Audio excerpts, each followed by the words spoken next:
الحمد لله نحمده ونستعينه ونستغفره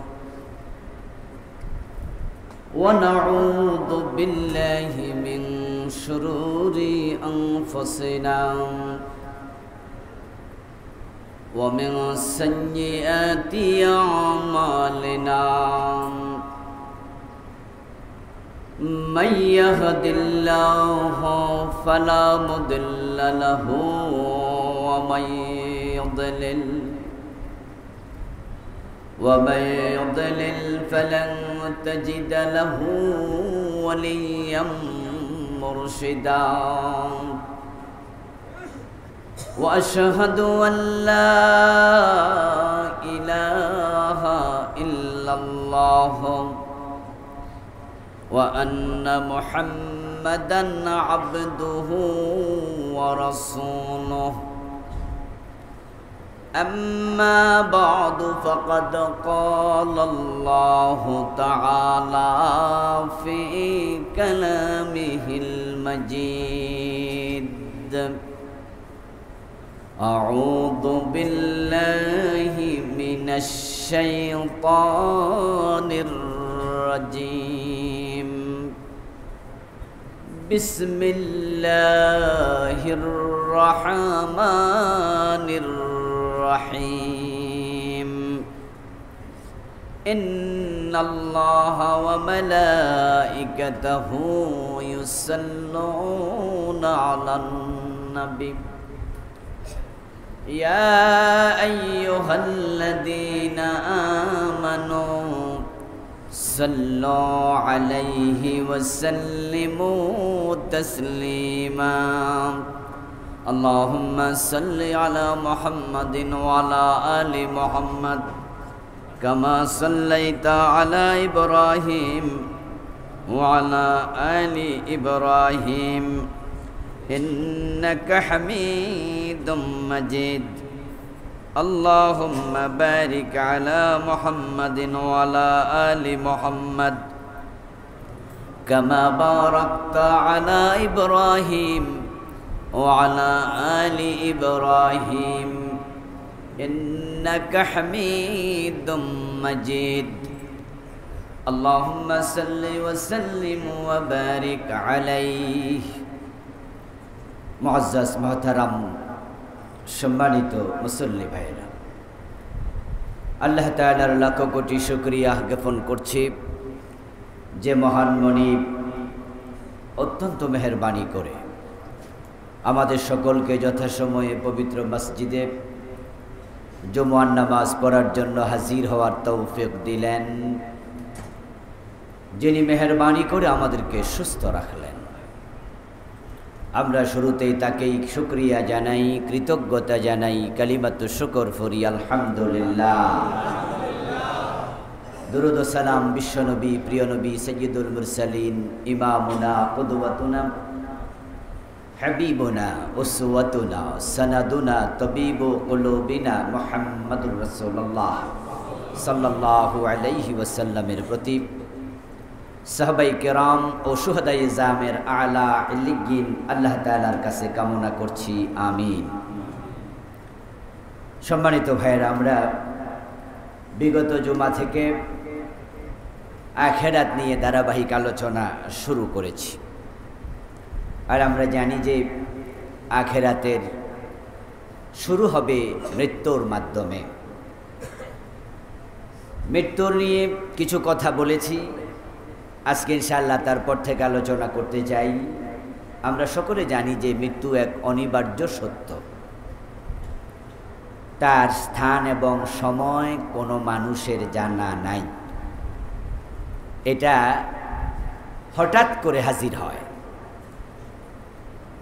যারা অসুস্থ হয়ে মারা যায় তারা হয়তো ভাবে যে আমি আবার হয়তো আর বেঁচে উঠব না, এরপরও বেঁচে যায়। ক্যান্সার হয়ে বছরের পর বছর বেঁচে ছিল এমন রোগীও আছে। আবার হঠাৎ করে চলে যায়, কোনো সিগন্যাল নেই, কোনো সতর্কবার্তা নেই, মরবে কল্পনাতেও আসে নাই, এভাবেও মানুষ চলে যায়। আল্লাহ তাআলা এই বিষয়টাকে শুধু নিজের কাছে রেখেছেন। এই জন্য মৃত্যুর সময়টা এটা উম্মুল গায়েবের অন্তর্ভুক্ত। 5টি এলেম আছে যা আল্লাহ কোনো নবীকেও জানান নাই। নবীদেরকে আল্লাহ তাআলা গায়েবের এলেম জানিয়েছেন বিভিন্ন বিষয়ে। তিলকা মিন আম্বাইল গায়বি নুহিহি ইলাইক, আল্লাহ তাআলা বলে, হে নবী, এগুলো হলো গায়েবের খবর, আমি ওহির মাধ্যমে আপনাকে জানাচ্ছি। কিন্তু 5টি বিষয় আল্লাহ কোনো নবীকেও জানান নাই, এগুলাকে বলে উম্মুল গায়েব। ইন্নাল্লাহা ইনদাহু ইলমুস সাআব ওয়া ইউনাজ্জিলুল গায়স ওয়া ইয়ালামু মা ফিল আরহাম ওয়া মা তাদরি নাফসুম মাযা তাকসিবু গাদা ওয়া মা তাদরি নাফসুম বিআইয়ি আরদিন তামুত। এই 5টা আল্লাহ জানেন কিয়ামত কবে হবে। কিয়ামতের ইলম আল্লাহ ছাড়া কারো কাছে নাই। আলামত নবী রাসূলদেরকে আল্লাহ জানিয়েছেন, কিন্তু সময়টা আল্লাহ নবী রাসূলদেরকেও জানাননি। ইন্নাল্লাহা ইনদাহু ইলমুস সাআ, এটা আল্লাহই জানেন, এবং সেটা হঠাৎ করে হবে।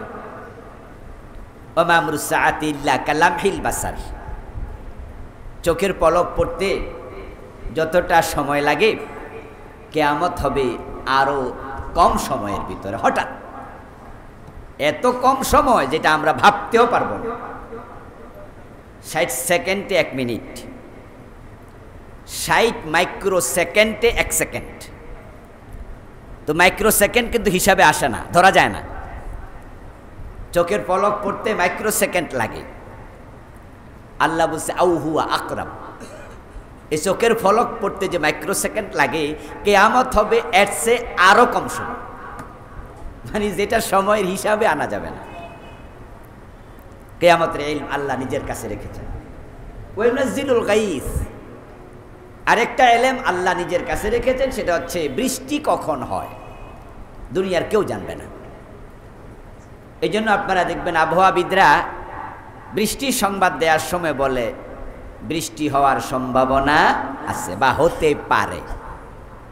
এই গত কয়েকদিন আগে হঠাৎ করে বৃষ্টি শুরু হলো, নিম্নচাপ হলো, আবহাওয়া অফিস থেকে জানালো আগামী 3 দিন লাগাতার বৃষ্টি হওয়ার সম্ভাবনা আছে। পরের দিন দেখি এমন সূর্যের আলো, একদিনেই পুরা পরিবেশ উল্টে গেছে। মানুষ বলে মানুষের মন আকাশের রং ক্ষণে ক্ষণে হয় পরিবর্তন। কখন যে হঠাৎ করে আকাশ চেঞ্জ হয়ে যায় এটা বোঝা যায় না। তো বৃষ্টিটা আল্লাহ বলেন আমি জানি কবে অবতীর্ণ হবে।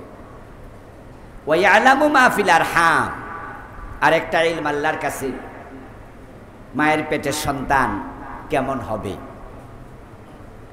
সুস্থ না অসুস্থ, কালো না সাদা, দুষ্ট না ভালো, সৌভাগ্যবান না দুর্ভাগ্যবান, জান্নাতি না জাহান্নামী, বুদ্ধিমান না হতবুদ্ধি, ছেলে না মেয়ে। আল্লাহ তাআলা নুতফা যখন হয় পেটের মাঝে তখনই জানেন সার্বিক বিষয়ে। এই এলেমটা দুনিয়ার কাউকে আল্লাহ দেন না। 4 নাম্বার, মা তাদরি নাফসুম মাজা তাকসিবু গাদা, মানুষ আগামীকাল কি খাবে, কি অর্জন করবে, উপার্জন করবে, এটা মানুষ জানে না। খাবার টেবিলে বসেছে, খাবার সামনে, হঠাৎ করে কোনো ডাক এসেছে, খাবার রেখে চলে গেছে, খাবারটা খাওয়াই হয়নি, অন্য কেউ খেয়ে নিয়েছে। আবার এমন জায়গায় গিয়ে আপনি খাবার খেয়েছেন, আপনি ভাবেনও নাই যে আজকে এখানে খাবেন, মানে কল্পনাও করেন নাই যে আজকে দুপুরে এখানে খাবেন। খাবার অর্ডার দিলেন কই আর খাইলেন কই, এমন ঘটনা আমাদেরও কিন্তু মাঝে মাঝে ঘটে। আমরা বলি যে আর এখানে খাবো, এটা তো ভাবি নাই। মানুষ জানে না সে কি খাবে পরক্ষণে। 5 নাম্বার হলো যেটা আজকের আলোচ্য বিষয়ের সাথে সংশ্লিষ্ট, ওয়া মা তাদরি নাফসুম বিআইয়ি আরদিন তামুত, কোনো প্রাণ, কোনো মানুষ জানে না সে কোথায় কখন মারা যাবে। এজন্য মৃত্যুর প্রস্তুতি অলওয়েজ নিয়ে থাকা, এটাই মুমিনের কর্তব্য। ইন্নামাল আমালু বিল খাওয়াতিম, শেষ ভালো যার সব ভালো তার।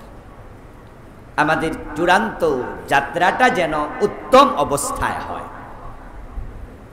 আল্লাহ এটা অনিশ্চিত রেখেছেন, মানুষ যেন অন্যায় না করে। কারণ চোর যখন চুরি করতে যায় তার ভাবা উচিত আজকে চুরি করতে গিয়েও তো মরে যেতে পারি, তাহলে আমার মৃত্যুটা তো ভালো মৃত্যু হলো না। সিনেমা হলে যারা যায় তাদের ভাবা উচিত যে যাওয়ার পথেও তো মরে যেতে পারি অ্যাক্সিডেন্ট করে, মৃত্যুটা তো ভালো হবে না।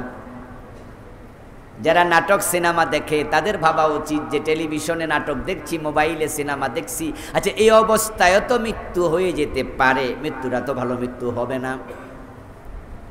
পকেটে ঘোষের টাকা আছে, অফিসে ঘোষ খাচ্ছেন, ঘোষের টাকা পকেটে, এই অবস্থায় মৃত্যু হতে পারে, আপনি ঘোষ খাওয়ারত, মৃত্যুটা তো ভালো হলো না।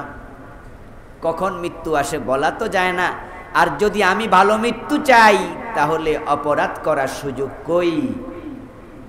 তাই আল্লাহ নিশ্চিত রেখেছেন একজন মুমিন যেন সর্বদা মৃত্যুর প্রস্তুতি নেয়, ভালো অবস্থায় থাকে। মৃত্যুর স্থান সময় আল্লাহর ইলমে আছে, আপনি আমি জানি না, আল্লাহ কিন্তু জানেন। কারণ মানুষের মৃত্যু আল্লাহ নির্ধারণ করেছেন। সময় লিকুল্লি উম্মাতিন আজাল, সব মানুষের জন্য, ব্যক্তির জন্য, উম্মার জন্য সময় নির্ধারণ করা।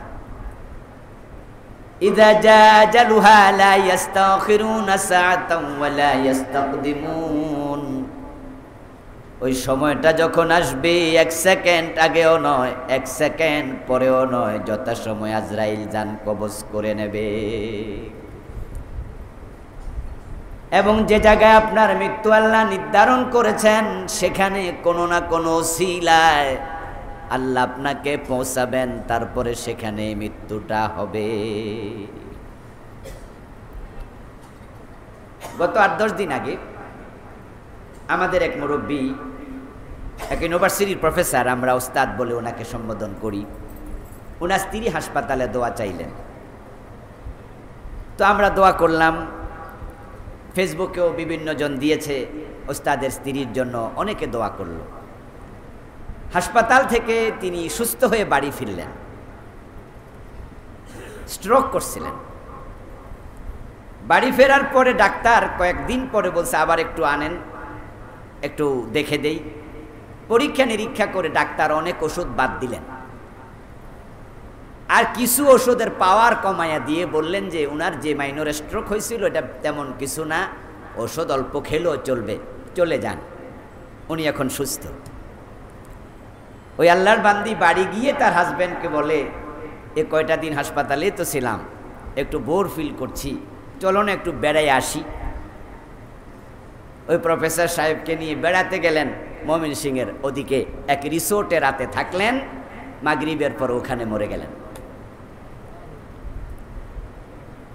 মৃত্যু হওয়ার কথা ছিল হাসপাতালে, এবং এখানে মরবে এটাই অনেকে ভাবছে। আমরা দোয়া করছি, স্ট্রোক করছে, আল্লাহ বাঁচাইয়া দাও। কিন্তু উনি যে বেড়াইতে গেলেন এখানে কি মরতে গেছিলেন নাকি? উনি গেছেন একটু ফ্রেশনেসের জন্য, এ কয়েকদিন বোর ফিল করেছেন, এই জন্য একটু যেন মনটা একটু ভালো লাগে, শরীরটা ভালো লাগে। আসলে ব্যাপারটা হলো আল্লাহ উনার মৃত্যু লিখেছেন যেখানে, একটা উসিলা সেখানে তাকে পৌঁছিয়েছেন, তারপর মরে গেছে। এটা হলো মৃত্যু। কখন যে আসে আমরা ভাবতেও পারবো না, তবে সেটা আল্লাহর ইলমে আছে। তো যারা ভালো মানুষ আল্লাহ তাআলা তাদের মৃত্যু দেন একরকম, যারা খারাপ মানুষ তাদের মৃত্যু দেন ভিন্ন রকম। তবে হ্যাঁ, কোনো মৃত্যুই আল্লাহর অনুমতি ছাড়া হবে না, হয় না। আপনি চাইলেও মরতে পারবেন না যদি আল্লাহর অনুমতি না থাকে, আর আপনি চাইলেও বাঁচতে পারবেন না যদি আল্লাহ মৃত্যু দেয়। তাহলে মৃত্যুটা কার হাতে? একবারে এখানে আপনার আমার কোনো সংশ্লেষই নেই। মরার জন্য বিষ খাইছে অথচ মরে নাই, এমন লোক আছে না? মরার জন্য ফাঁসিতে ঝুলছিল, এরপরও মরে নাই, গলা মলা কাইটা জিব্বা বাইরে হয়ে গেছে। আবার অন্যরা যায় বাঁচাই দিচ্ছে, পিছন দিয়া যায় তোলা দিয়া ধরছে, হাসপাতালে নিচে বাচ্চা গেছে। আজীব, মরতে চাইছে মরে নাই, কারণ হায়াত আছে। আমরা অনেকে অসুস্থ হয়ে হতাশ হয়ে যাই, একটু বড় রোগের কথা শুনলেই হতাশ হয়ে যাই, না যেই রোগ হয়েছে আমি মনে হয় আর বাঁচবই না। আসলে কি মানুষ রোগে মরে? আপনি মৃত্যুর ব্যাপারে এই কনসেপশনটা আপনার ক্লিয়ার নয়, যার কারণে আপনি রোগের কথা শুনে ভাবলেন যে মরে যাবেন। অসম্ভব, রোগ আপনাকে মৃত্যু দিতে পারবে না যদি আল্লাহ মৃত্যু না দেয়, আর আপনি চাইলেও তো মরতে পারবেন না। হায়াত যতক্ষণ আছে ততক্ষণ আপনি বাঁচবেন। এই জন্য বিপদ মুসিবতে পড়ে মোমেনরা, যারা আল্লাহতে পরিপূর্ণ বিশ্বাসী, তারা কখনো হতাশ হয় না। তারা রোগ বিমার মুসিবত এগুলোকে পরীক্ষা মনে করে। নাবলুকুম বিশ-শাররি ওয়াল খাইর ওয়া ইলাইনা তুরজাউন, কোরআনের আয়াত। আল্লাহ বলেন আমি তোমাদেরকে ভালো দিয়েও পরীক্ষা করি, মন্দ দিয়েও পরীক্ষা করি। আপনার যে টাকা পয়সা, সুস্থতা, আপনার ভালো রেজাল্ট, ভালো চাকরি, আল্লাহ বলে আমি এই ভালোটা দিয়েও পরীক্ষায় ফেলে দেই। দেখি ক্ষমতা দিয়া সে ক্ষমতার অপব্যবহার করে কিনা, দেখি সম্পদ দিয়া সে যাকাত আদায় করে কিনা, দেখি তাকে শক্তি দিয়া এই শক্তি দিয়া লম্বা নামাজে দাঁড়ায় কিনা, নাকি ক্ষমতা পাইয়া হুজুর দইরা ফাঁসি দেয়, ক্ষমতা পাইয়া হুজুরদের বুকে গুলি চালায়, শক্তি পাইয়া শক্তির অপব্যবহার করে, মেধা দিয়েছি মেধা ইসলামের বিপক্ষে কলম চালায়া। আল্লাহ বলে আমি ভালো দিয়ে পরীক্ষা ফেলে দেই। এই জন্য আমরা যারা একটু ভালো আছি না, এই ভালোটাকে পরীক্ষা হিসাবে নিতে হবে, এ পরীক্ষায় ফেল করা যাবে না। নাবলুকুম বিল খাইরি বিশ-শাররি ওয়াল খাইর, আমি তোমাদেরকে খারাপ দিয়েও পরীক্ষা করি। অসুস্থতা এটা খারাপ, এটা বিপদ, এটা মুসিবত, এটা প্রার্থিত নয়। এটা আমরা চাই না যে আল্লাহ আমার অসুস্থ করো, না আমরা মুসিবত চাই না, আমরা মুসিবত থেকে ফানা চাই। প্রিয় নবী নিজে আল্লাহর কাছে অসুস্থতা থেকে ফানা চেয়েছেন, কিন্তু যদি অসুস্থতা এসে যায় এটা পরীক্ষা হিসাবে নেবেন। আমরা দারিদ্রতা চাই না, রাসূলুল্লাহ নিজে আল্লাহর কাছে দারিদ্রতা থেকে ফানা চেয়েছেন, এমন হাদিসও আছে। আল্লাহুম্মা ইন্নী আউযু বিকা মিনাল ফাকর ওয়াল কিল্লা ওয়াজ যিল্লা। প্রিয় নবী বলছেন আল্লাহ আমি সংকীর্ণতা থেকে, পিছলে পড়ে যাওয়া থেকে, অভাব থেকে, অনটন থেকে তোমার কাছে ফানা চাই। কিন্তু এরপরও কি অভাব আসতে পারে না? কথা বলেন না কেন ভাইয়েরা? আপনি বড় ব্যবসায়ী, আপনার ব্যবসায় লস হতে পারে না? আপনি বড় ব্যাংকার, ব্যাংকে দেউলিয়া হতে পারে না? আপনি বড় জাহাজ ব্যবসায়ী, জাহাজ ডুবে যেতে পারে না? হাজার কোটি টাকার মালিক, আপনি কাঙ্গালও হয়ে যেতে পারেন। এটা আমরা চাই না আল্লাহর কাছে, কিন্তু এটা বিপদ। নাবলুকুম বিশ-শারর, অসুস্থতা, বিপদ মুসিবত, দারিদ্রতা, এগুলো যখন এসে যাবে আমরা তো বিশ্বাস করি ওয়াল কাদরি খাইরিহি ওয়া শাররিহি, এরপরে কি কি মিনাল্লাহি তাআলা, এটা ঈমানের অংশ। কিন্তু আমরা মাঝে মাঝে হেরে যাই আর কি, বিপদে পড়লে হতাশ হয়ে যাই, অথচ হতাশ হতে আল্লাহ মানা করছে। অসুস্থতা আসবে, কিন্তু আপনি মরে যাবেন এটা ভাববেন না, বরং বলেন যে আল্লাহ এই অসুস্থতা দিয়েছে, তুমি আমাকে সুস্থ করো, আর যতদিন এটা তোমার ইলমে থাকবে যে অসুস্থতায় আমি ভুগবো, ততদিন এটাকে আমার গুনাহ মাফের ওসিলা বানায়া দাও।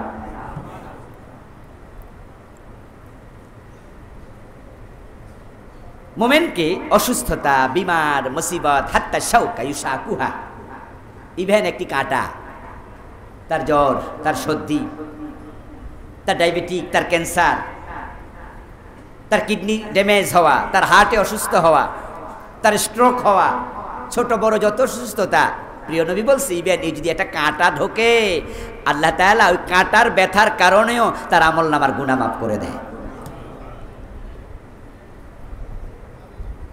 তো পরীক্ষা যত ছোট তার বিপরীতে পুরস্কার তত ছোট, পরীক্ষা যত বড় তার বিপরীতে পুরস্কারও তত বড়। মা আয়েশাকে প্রিয় নবী সাল্লাল্লাহু আলাইহি সাল্লাম বলছেন, ইয়া আয়েশা আজরুকে আলা কদরে নাসবুকে, ও আয়েশা তোমার পুরস্কার আল্লাহর কাছে তোমার কষ্টের আলোকে নির্ধারিত হবে। যেই কাজে তুমি কষ্ট বেশি পেয়েছো, যেই ইবাদতে পরিশ্রম বেশি করেছো, আল্লাহ তার বিপরীতে পুরস্কার বড় করে দেবে।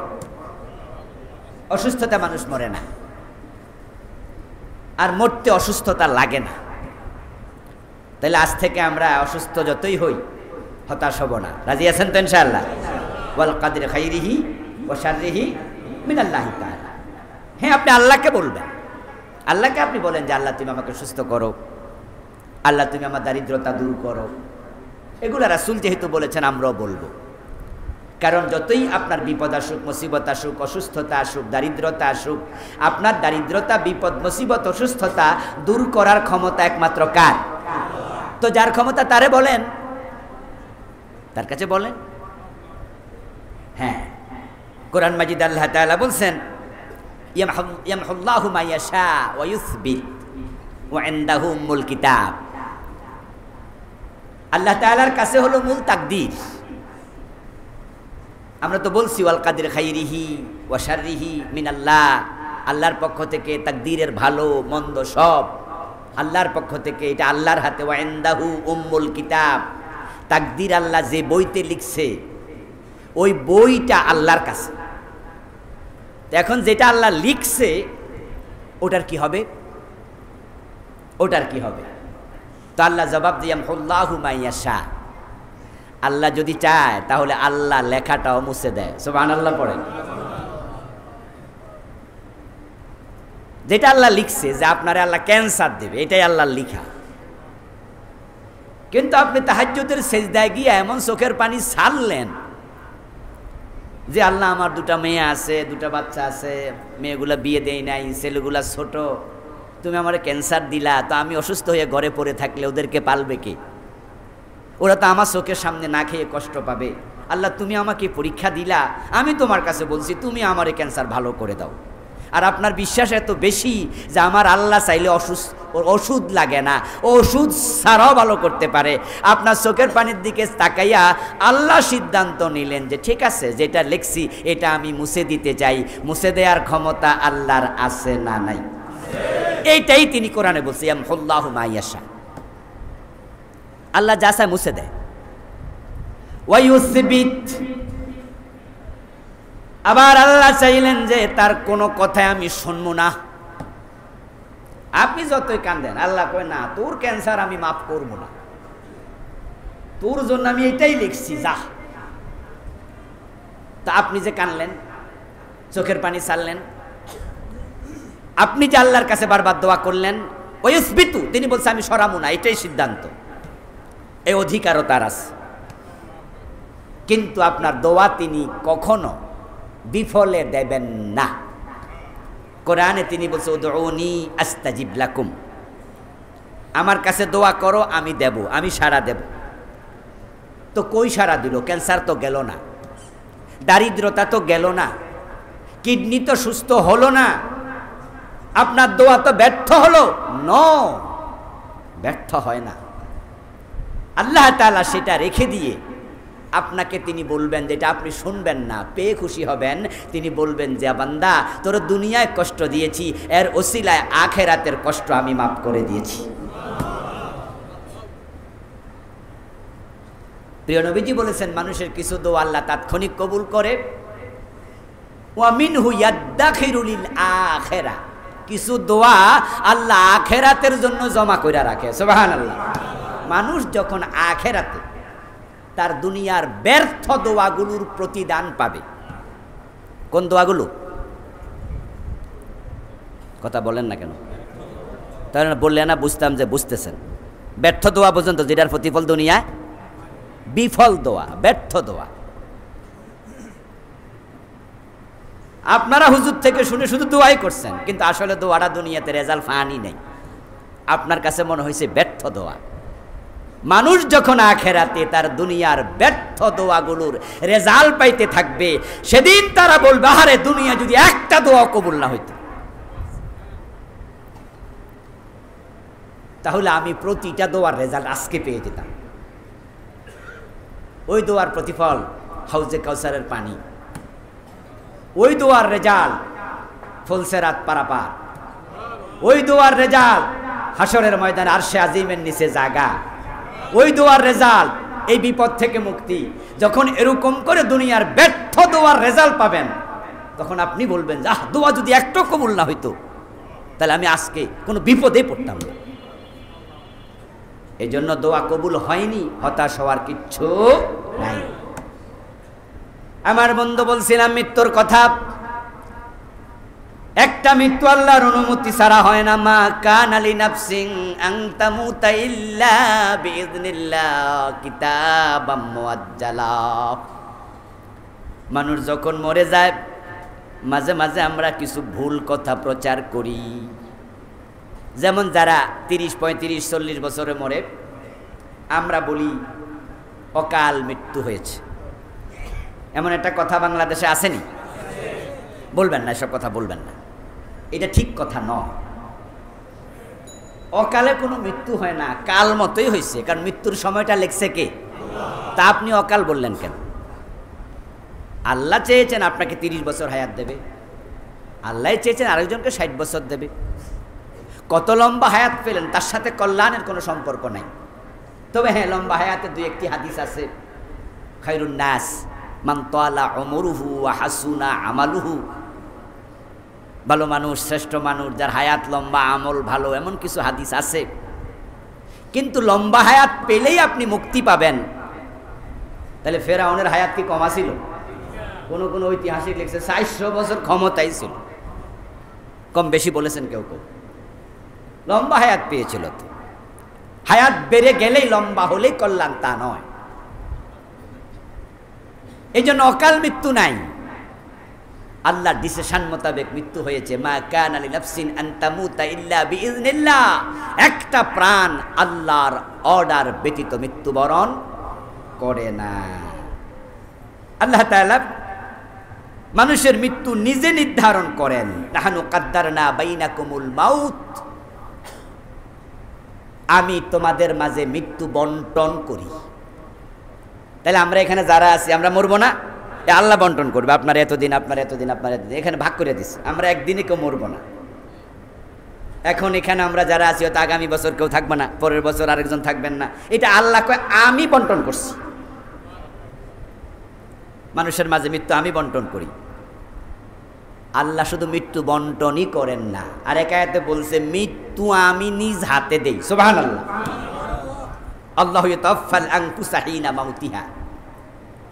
তার মৃত্যুর সময় যখন আসে, আল্লাহু ইয়াতাওয়াফা, আল্লাহ নিজে মৃত্যু দেয়। আজরাইল আলাইহিস সালামকে আল্লাহ দায়িত্ব দিছে। এই হাদিসটি আমি শুনেছি, পড়িনি, তাই একটু বললাম আর কি শুনেছি। আজরাইল আলাইহিস সালাম আল্লাহর কাছে বলেছিলেন যে আল্লাহ, তুমি আমাকে মৃত্যুর দায়িত্বটা দিলা, তো তাহলে পাবলিক তো শুধু গাইল লাইব আমারে, কারণ জিবরিলও গালি খাবে না, মিকাইলও খাবে না, ইসরাফিলও খাবে না, আর পাবলিকের মৃত্যুটা দিলা আমারে, তো সবাই তো শুধু আমার উপর খেপব। আল্লাহ তাআলা নাকি বলেছিলেন যে না, তোমাকে দায়িত্ব দিলাম, তবে আমি মৃত্যুর ওসিলা দেব। তাই মানুষ তুমি যে মৃত্যু দিছো এটা অনেকে খেয়ালই করবে না, তাই মারার পর বলবে অ্যাক্সিডেন্ট করে মারা গেছে। কি রাস্তায় মরলে পাবলিক কয় আজরাইলে মারছে? এই যে আপনাদের এই রাস্তায় কত মানুষ মরে নাই, ও আজরাইল আসে নাই, ঠিক না? কি রে কথা কয় না কেন? কি রাস্তায় আজরাইল ছিল, কিন্তু পাবলিক কি কইছে? অ্যাক্সিডেন্ট করে মারা গেছে। আচ্ছা, পুলিশের গুলিতে মারা গেছে নাকি? পুলিশের গুলি যখন আজরাইল আসে নাই, বিষ খেয়ে মারা গেছে, আজরাইল আসে নাই। ফাঁসিতে মারা গেছে, আজরাইল আসে নাই। ক্যান্সারে মারা গেছে, আজরাইল আসে নাই। তো পাবলিক কি আজরাইলের কথা কয় না ক্যান্সারের কথা কয়? আজরাইলে আল্লাহ কয় তোমারও আমি সেভ করলাম, যাও গালি বেশি দিব না। যতই কার্যকরণ থাকুক, আজরাইল আসলেও মারতে পারবে না যদি আল্লাহ আজরাইলকে অনুমতি না দেয়। এই জন্য রাসূলুল্লাহ সাল্লাল্লাহু আলাইহি ওয়াসাল্লামের একটি হাদিস হচ্ছে, মৃত্যু দেওয়ার আগে আজরাইল নবীদের অনুমতি চাইতেন। হযরত মূসা আলাইহিস সালামের অনুমতি চেয়েছিলেন, প্রথমে চাননি, পরে চেয়েছেন। সহিহ মুসলিমে আসছে, মূসা আলাইহিস সালাম আজরাইলকে দেখে থাপ্পড় মেরেছিলেন, এতে আজরাইলের ডান চোখটা নষ্ট হয়ে গিয়েছিল। তো আজরাইল আলাইহিস সালাম থাপ্পড় খাইয়া ভাবছে এ বেটার সামনে আর বেশিক্ষণ অপেক্ষা করলে আরেক চোখ, থাপ্পড় মারলে আরেকটা যাবে। তাই তিনি আর না দাঁড়াইয়া আল্লাহর কাছে চলে গেলেন, বললেন যে আল্লাহ আপনি কার কাছে পাঠালেন? ও তো বেটা খুব মেজাজি, আমার দেখেই থাপ্পড় মেরে এক চোখ কানা করে দিছে, ও তো মরতেই চায় না। আল্লাহ তাআলা বললেন, আমার নবী মূসা তোমার উপর রাগ করেছে। রাগের কারণটা রাসূল হাদিসে বলেননি। যতটুকু ধারণা করা হয়, হতে পারে আজরাইল নবী মূসাকে সালাম দেয়নি। আর মোমেনদেরকে সালাম দেয়া ফেরেশতার জন্য আবশ্যক। একটু পরে আমি আয়াত বলবো, আপনিও যদি মোমেন অবস্থায় মারা যান, আজরাইল এসেই আপনাকে সালাম দিতে বাধ্য। সুবহানাল্লাহ পড়ে। কারণ মোমেনের সম্মান আল্লাহর কাছে ফেরেশতার চেয়েও বেশি। শুধু ফেরেশতা না, মোমেনের সম্মান আল্লাহর কাবার চেয়েও বেশি, মোমেনের সম্মান আল্লাহর আরশের চেয়ে বেশি। মোমেন হচ্ছে খায়রুল বারিয়া। ইন্নাল্লাযীনা আমানু ওয়া আমিলুস সালিহাতি উলাইকা হুম খায়রুল বারিয়া। যারা ঈমান আনে, নেক আমল করে, আল্লাহ বলে তারা সৃষ্টির মাঝে সেরা। কাবা খালেক না মাখলুক? খালেক কে? তো কাবা কি খালেক? কাবাও মাখলুক। আর মানুষ কি? মাখলুকের মাঝে সেরা। মানুষ কাবার চেয়েও সেরা। এই জন্য মানুষ কাবা ছাদে উঠতে পারে, তার পা লাগলে কাবার ইজ্জত কমে না। হযরত বেলালকে রাসূল বলেছে, কাবা ছাদে উঠে আজান দাও। ফাতে মক্কার দিনে ছাদে উঠে আজান দিয়েছে। ইবেন আরশের চেয়ে বেশি আরশ মাখলুক। মোমেনের সম্মান খায়রুল বারিয়া। বারিয়া মানে মাখলুক, সৃষ্টি জগতের মাঝে আশরাফ, আখিয়ার। যেদিন কিয়ামত হবে, সেদিন আরশ থাকবে, কুরসি থাকবে, মসজিদ থাকবে, পৃথিবীর আসমান জমিন থাকবে, কিন্তু শুধু থাকবে না মোমেন। মোমেন থাকলে কিয়ামত হইতো না। তাহলে দুনিয়া, আরশ, কুরসি সব টিকে আছে মোমেনের উসিলা, মোমেনের কারণে।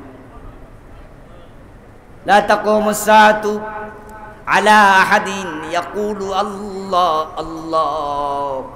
প্রিয় নবীজি বলেছেন, আল্লাহ আল্লাহ বলার মতো একজন মুমিন যতদিন বেঁচে থাকবে ততদিন কিয়ামত হবে না। এই জন্য ফেরেশতা এসে আপনাকে সালাম দেবে। আজরাইলের নাম শুনলে আমরা কি খুশি হই না একটু ভয় টয় পাই? অভ্যাস কি আমাদের? অভ্যাস কি? আজরাইলের কথা শুনলে কি মোলাকাত করতে মন চায়? আমরা ভয় পাই, কারণ আমরা জানি হে দৌড়া মাইরা লাই। আর মৃত্যুর সাথে আমাদের একটা দূরত্ব আমরা সবসময় চাই, এজন্য মৃত্যু থেকে আমরা পলাই, যদিও মৃত্যু থেকে পলানো যায় না, কিন্তু আমরা অভ্যাসগতভাবে পলাই। আর আজরাইলকে মানুষ ভয় পায়, এটা আল্লাহ জানে। এজন্য আল্লাহ তাআলা দায়িত্ব দিছে, আমার মোমেন বান্দার সামনে যখন যাইবা সে যেন ভয় না পায়। তাই শুরুতে গিয়ে সালাম দিয়া বুঝাইয়া দিবা, আসসালামু আলাইকুম, তোমার উপর আল্লাহর শান্তি রহমত বর্ষিত হোক। এর মানে আমি শান্তিকামী, আমি ঝামেলাওয়ালা না। যেই আমি তোমার শান্তি প্রার্থনা করি, সেই আমি তোমার অশান্তির কারণ হতে পারি না। সালাম শান্তির বার্তা। আল্লাহ বলছেন, الذين تتوفاهم الملائكة طيبين يقولون سلام عليكم ادخلوا الجنة بما كنتم تعملون যখন মুমিনের মৃত্যুর জন্য ফেরেশতা আসবে তারা পবিত্র অবস্থায় থাকবে, মৃত্যুটা ভালো মৃত্যু হবে, ঈমানের উপরে আছে, নেক আমলের উপরে আছে, এক ওয়াক্ত নামাজ পড়েছেন আর এক ওয়াক্তের জন্য অপেক্ষারত আছেন, ওযু অবস্থায় আছেন, কোরআন তেলাওয়াত করছেন, জিহাদের রাস্তায় কাজ করছেন, ভালো মৃত্যু হবে। আল্লাহ বলে ফেরেশতা আসবে, ইয়াকুলুনা সালামুন আলাইকুম, এসে তারা দল বেঁধে সালাম দেবে, তারা এসে সালাম দেবে।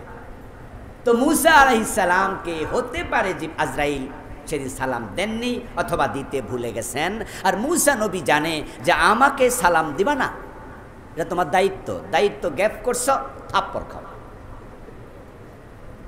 আর নবীদের মাঝে মূসা নবী ছিলেন সবচেয়ে বেশি মেজাজি মানুষ। হতেই পারে ওমরের মেজাজ কি ঠান্ডা ছিল না গরম? হ্যাঁ, কিছু কিছু মানুষের একটু তবিয়তই গরম। আমরা যারা স্কুল মাদ্রাসায় পড়ছি আমাদের ওস্তাদদের মাঝে দুই একজনের মেজাজ গরম ছিল না? হ্যাঁ, আমরা বলি স্যার আইতাছে, রেডি, অ্যাটেনশন প্লিজ, পিনপতন নীরবতা। উনার ক্লাসে মাথা না লেখারা করে রাখে। আছে কিছু ওস্তাদ, ওমরের মেজাজ ছিল গরম। মূসা নবীও এমন। মূসা আলাইহিস সালাম উনার ভাই হারুন আলাইহিস সালামকে দায়িত্ব দিয়া তুর পাহাড়ে গেলেন তাওরাত আনার জন্য।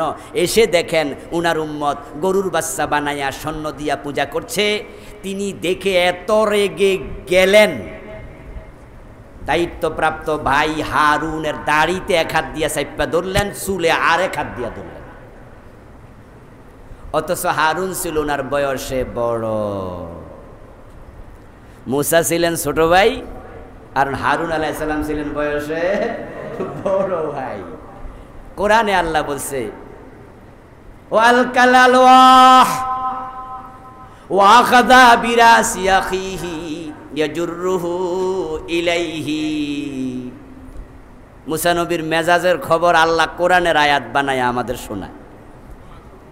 যখন দেখলেন যে ওনার উম্মত গরুর বাচ্চার পূজা করছে, ওনার কান্দের মাঝে ছিল তাওরাতের তক্তিগুলো। তাওরাত নাজিল হয়েছে কাছের ফলকে। আল্লাহ তাওরাত দিলেন, মূসা নবী কান্দে করে তুর পাহাড় থেকে নেমে আসলেন। যখন দেখলেন যে উম্মত গরুর বাচ্চার পূজা করছে, আলকাল আলওয়াহ, তক্তিগুলো কাঁধ থেকে সুরে মাটিতে পালাই দিলেন। মানে এমন রাগ আসছে, তোরার লাইগা কিতাব আনছি, তোরা মুশরিক, যা কিতাবের জায়গায় কিতাব, আগে অ্যাকশান। তো এখন অ্যাকশানে যাবেন কার উপর? উম্মতের উপর। তাকাই দেখেন যে উম্মত অনেকগুলা। দায়িত্বপ্রাপ্ত ভাই হারুন দাঁড়িয়ে আছে দূরে, তাই আগে ভাইয়ের কাছে গেলেন। ও আখাযা বিরাসি আখিহি, তার ভাইয়ের মাথার চুলে ধরলেন। হাদিসে পাওয়া যায় আরেক হাত দিয়ে লিহিয়াতিহি, দাড়িতে ধরলেন। দৌড়ে চুল আর দাড়ি দুটা টানা শুরু করছে। এই মিয়া, লোকজন সব গরুর বাচ্চার পূজা করে মুশরিক হয়ে গেল, আর তুমি বাহিরে দূরে দাঁড়ায় দাঁড়ায় তামাশা দেখছো, করছোটা কি? এদিকে আস। মেজাজি মানুষ আজরাইল রে থাপ্পড় মারছে। আজরাইল আল্লাহরে কয় কার কাছে পাঠাইলেন? বেড়া তো মরতেই চায় না। আল্লাহ বললেন তা নয়, তুমি আমার মূসার কাছে আবার যাও, গিয়ে দেখবে তার সম্মুখে একটি বকরি আছে। তুমি মূসাকে বলবে আল্লাহ তাআলা বলেছেন ওই বকরির পিঠে আপনি হাত বুলাতে, আপনার হাতের তল দিয়ে যতগুলো পশম যাবে তত বছর হায়াত আল্লাহ বাড়িয়ে দেবে। তা আপনি হাত বুলাইতেই থাকেন, হায়াত বাড়িতেই থাকুক, এই কথা বইলা চলে আইও। তুমি বলছো আমার মূসা মরতে চায় না। আজরাইল গেলেন। এবার আর থাপ্পড় মূসা নবী দেন নাই, রাসূলও কেন দেন নাই বলেন নাই। সম্ভবত এবার আইসা সালাম কালাম দিছে, এটাই দেয়া উচিত, এটা ফেরেশতাদের দায়িত্ব। মূসা আলাইহিস সালামের কাছে প্রস্তাব দিলেন। মূসা নবী প্রস্তাব শুনে বললেন, আজরাইল মালাকুল মউত, আমি ওই বকরির পিঠে হাত বুলাবো, তারপরে আমার হায়াত বাড়বে। বুঝলাম বাড়বে, তারপরে কি হবে? মালাকুল মউত জবাব দিলেন, তারপরে আমি আবার আসিব। কুল্লু নাফসিন যায়কাতুল মাউত। এখানে থাকা যায় না, আপনাকে যেতেই হবে, তবে এই কয়দিন টাইম লম্বা হবে। মূসা নবী বললেন, যেতেই যেহেতু হবে আমি এখনই যেতে চাই। রাসূলুল্লাহ সাল্লাল্লাহু আলাইহি ওয়াসাল্লাম যখন ইন্তেকাল করেন তখন প্রিয় নবীজির শেষ কথা ছিল রফিকিল আলা, ফির রফিকিল আলা। বাংলা অর্থ হলো আমি আমার সবচেয়ে বড় বন্ধুর কাছে যেতে চাই। এই হাদিস দ্বারা বোঝা যায় আমার রাসূলকে বলা হয়েছিল আপনি দুনিয়ায় থাকবেন কিনা, না চলে যেতে চান। রাসূলুল্লাহ সাল্লাল্লাহু আলাইহি সাল্লাম বলেছেন নবীদের মৃত্যু দেওয়ার আগে ফেরেশতা তাকে এখতিয়ার দেয়। আল্লাহ ফেরেশতাকে বলে আমার নবীকে এখতিয়ার দাও, তিনি কি দুনিয়া আরও থাকতে চান? যদি থাকতে চান তাহলে তাকে মৃত্যু দিও না, আর যদি তিনি থাকতে না চান তাহলে নিয়ে আসো। সব নবীকে এখতিয়ার আল্লাহ দিয়েছে, কিন্তু প্রিয় নবী ইলা রফিকিল আলা ফির রফিকিল আলা বলতে বলতে তো মরে গেলেন, উনাকে এখতিয়ার দেয়া হলো কিনা এই কথা তো তিনি বলার জন্য আর বেঁচে থাকেননি, আমরা জানি না। কিন্তু তার আগের হাদিস প্রমাণ করে ওনাকেও বলা হয়েছিল থাকতে চান না যেতে চান। রাসূল শেষ কথা বললেন আমি আমার বড় বন্ধুর কাছে যেতে চাই। ফির রফিকিল আলা। এতে বোঝা যায় আল্লাহর অনুমতি ছাড়া ফেরেশতা আজরাইলও কাউকে মৃত্যু দিতে পারে না, দেয় না, আল্লাহর অনুমতিতেই মৃত্যু হবে।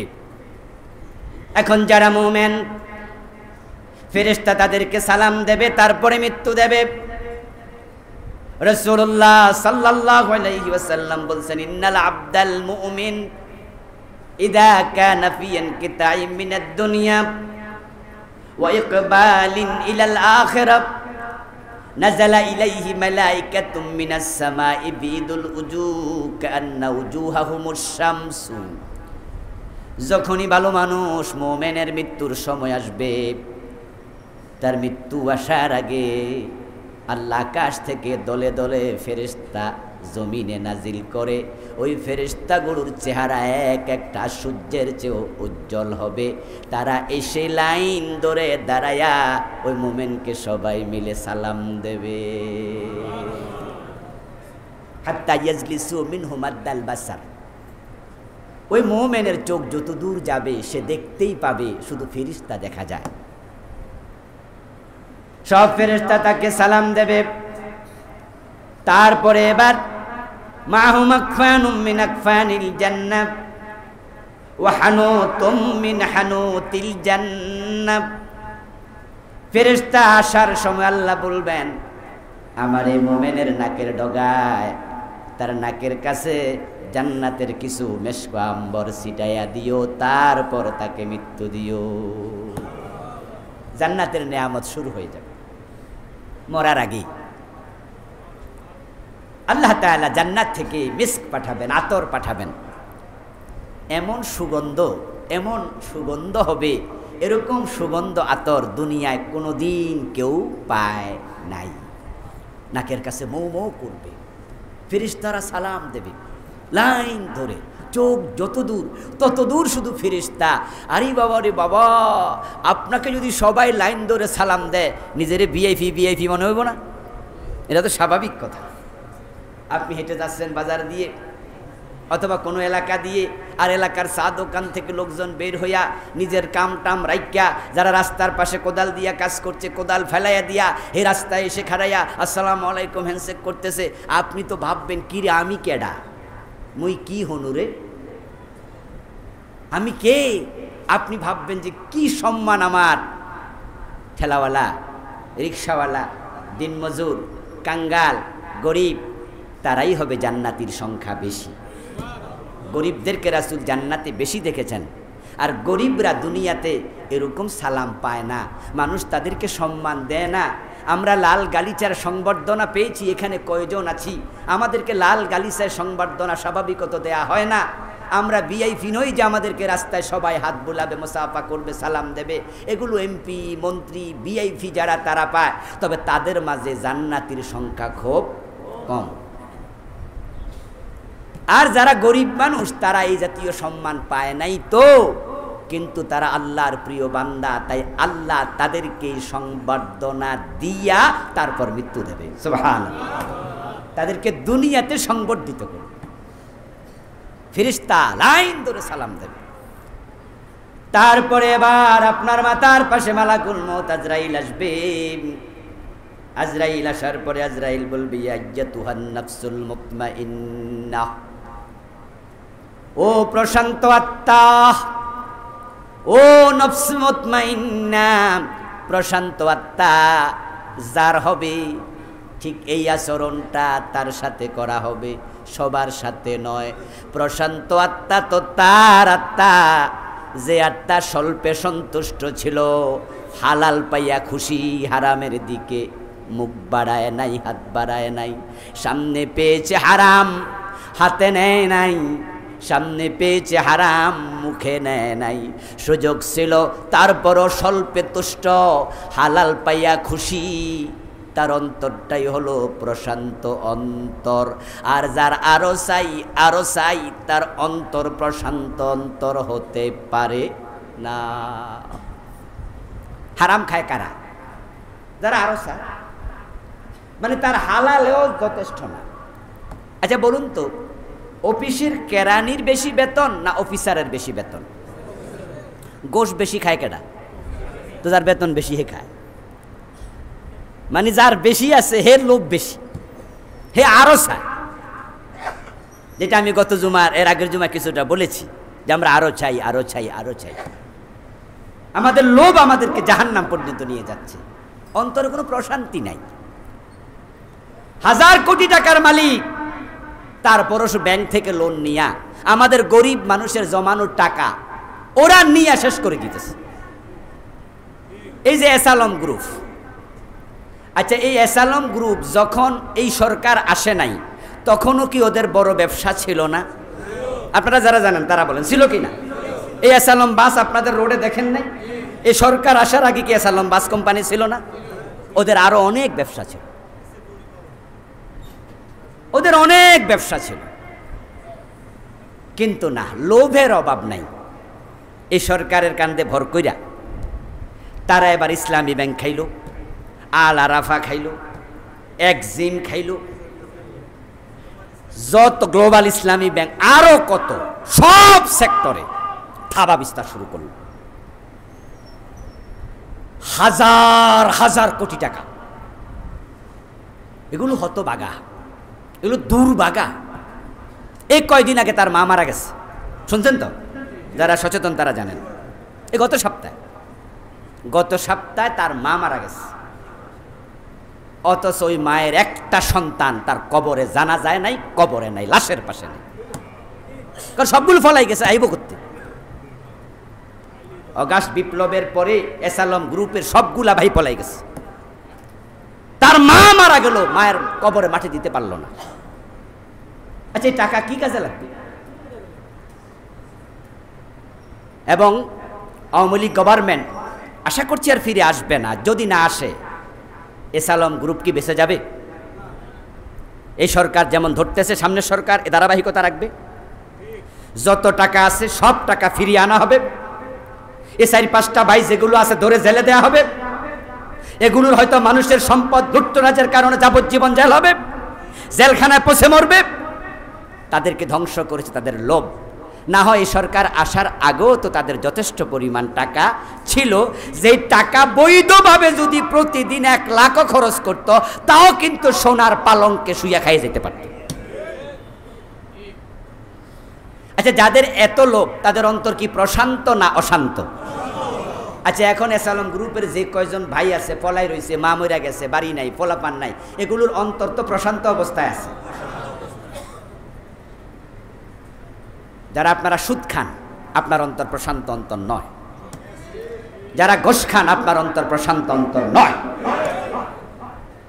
যারা মানুষের জমি দখল করেন, পরের হক নষ্ট করেন, আপনার অন্তর প্রশান্ত অন্তর নয়।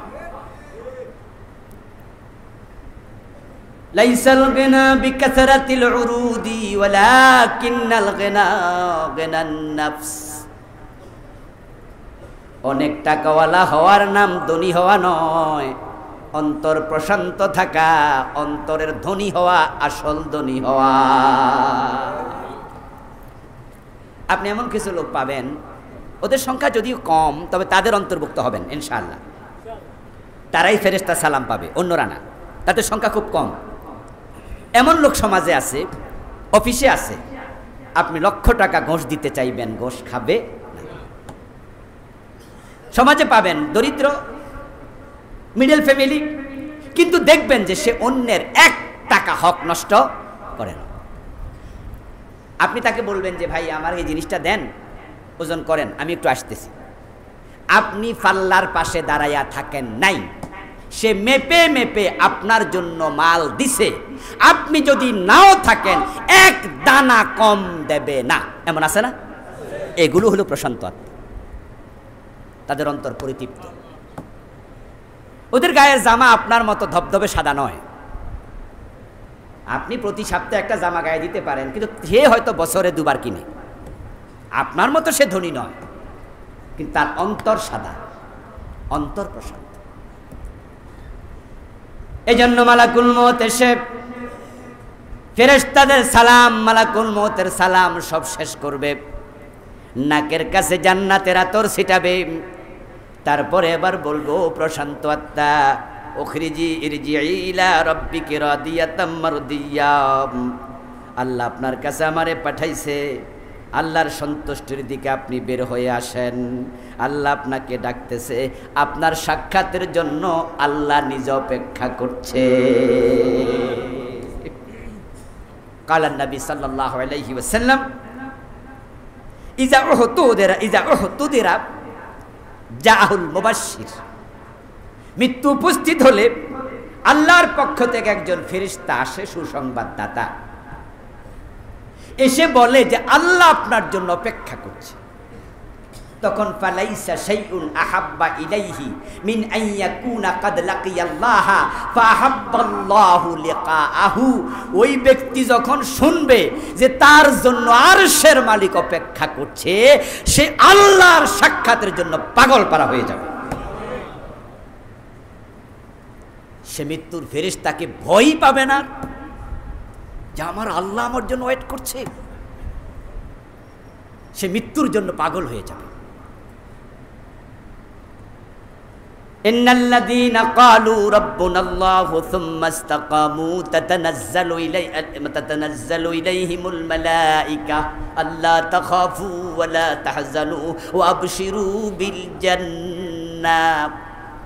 কোরআনে আল্লাহ বলছেন, ঈমানের উপরে যারা ইস্তেকামত ছিল, যারা ঈমানের দাবি থেকে সরে নাই, ঈমান নিয়ে মরবে, আল্লাহ ফেরেশতা পাঠায়া বলবে আল্লাহ তাখাফু ওয়া লা তাহজানু, ও মিয়া মৃত্যু মুখে পতিত আল্লাহর বান্দা, তোমার কোনো ভয় নাই, তোমার কোনো টেনশন নাই, বরং তোমার জন্য আল্লাহ জান্নাত নিয়ে অপেক্ষা করছে। ওয়া আবশিরু বিল জান্নাহ, তুমি জান্নাতের সুসংবাদ গ্রহণ করো। ফেরেশতা তার চোখের সামনে তার জান্নাতটা খুলে ধরবে। আজকের ভিডিওর মাধ্যমে আমরা পৃথিবীর দূরের জিনিস কাছে দেখি। যারা লাইভ ভিডিও কল দেয়, আমরা আমেরিকায় গিয়ে আমাদের রুম দেখাই, দেখেন এই যে আমি এই রুমে আছি, আমার বউ ঘর থেকে দেখে, বাচ্চারা দেখে। আপনার জান্নাত আল্লাহ দুনিয়ায় থাকতে আরো উত্তম প্রক্রিয়ায় ফেরেশতার কাছে দিয়া বলবে, আমার বান্দার জান্নাত তাকে নিজের চোখে আগে দেখায়া দাও। উদখুলুল জান্নাহ, উদখুল হাযিহিল জান্নাহ। সূরা ইয়াসিন পড়লে পাবেন, হাবিবে নাজ্জারকে ফেরেশতা যখন মৃত্যু দেয় তখন তাকে জান্নাত দেখাইছে, তখন তিনি জান্নাত দেখে বলছেন ইয়া লাইতা কওমি ইয়ালামুন বিমা গফারালি রাব্বি ওয়া জাআলানি মিনাল মুকরামিন। এই মৃত্যুর জন্য প্রস্তুত হন। আর যদি উল্টা হয় উপায় নাই। ইনশাআল্লাহ পরের জুমায় আমরা সেখান থেকে আলোচনা করব। আল্লাহ তাআলা উত্তম মৃত্যুর জন্য আমাদেরকে প্রস্তুতি নেওয়ার তৌফিক দান করুন বলি আমিন। প্রিয় ভাইয়েরা, আমার